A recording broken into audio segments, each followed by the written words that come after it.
Welcome to the assessment panel for the 2009 Brick and Steel 205 Ecosse Challenge Junior Driver. Would you like to introduce yourself? I'm Stevie Brown. I'm from Ellen. Thank you. First person to talk to you about your report will be Leslie Mabon, so I'll hand you over to Leslie now. Oh, well, nice to meet you, Stevie. Thanks very much for all of the press cuttings that you've sent in. A very impressive collection, I have to say. There's certainly a wide range of stuff from a diverse range of publications. So you've obviously done very well. There's a copy of a press release in here as well, which looks very professional, very well put together. I'm just wondering if you could tell me a wee bit more about the kind of reception your press releases get, who uses them, do you get much response from them, what do you pick up after an event from them? We send out a press release before every rally and after every rally and send it out to the local papers, Motorsports News, and the bigger papers as well. Generally the local papers will always print the stories. Motorsports News will print it if it's a sort of a good story, if something exciting's happened in the event, and the bigger papers like the Press and Journal, the Evening Express, they'll print it as well if it's a big event like the Jim Clark. It's fantastic, certainly a very good response across a wide range of publications. One of the other really important things now, of course, is new media as well as a printed press. I've seen you've got a fantastic website.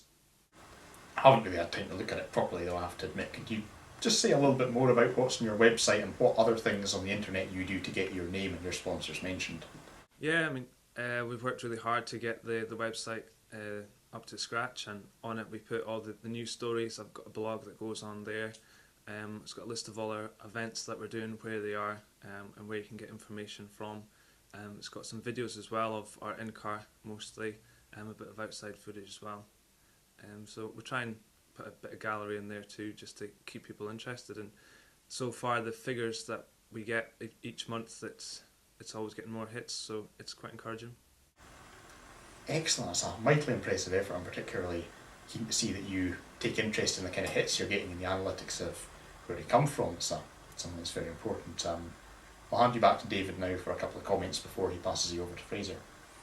Thank you, Stevie.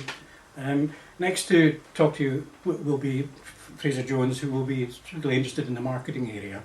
Over to you, Fraser. I see from your report, Stevie, that you've got 5 Mile Garage as a main sponsor.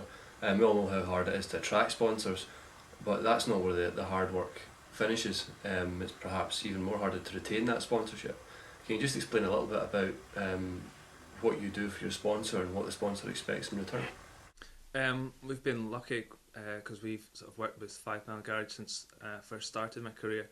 So, and I think we put a bit of effort into making sure they get something in return, that they keep on coming back. And it's gone on for sort of 6 years now. He supported our rallying, so I think for him it's the exposure, the sort of name checks in the papers, and obviously the car's fully livered up in 5 Mile Garage. And I just go back to and just speak to George, who runs the garage, and find out if there's anything that we can do different, maybe target a paper that's closer to his company, and just make sure he's happy, and also sort of develop in the future.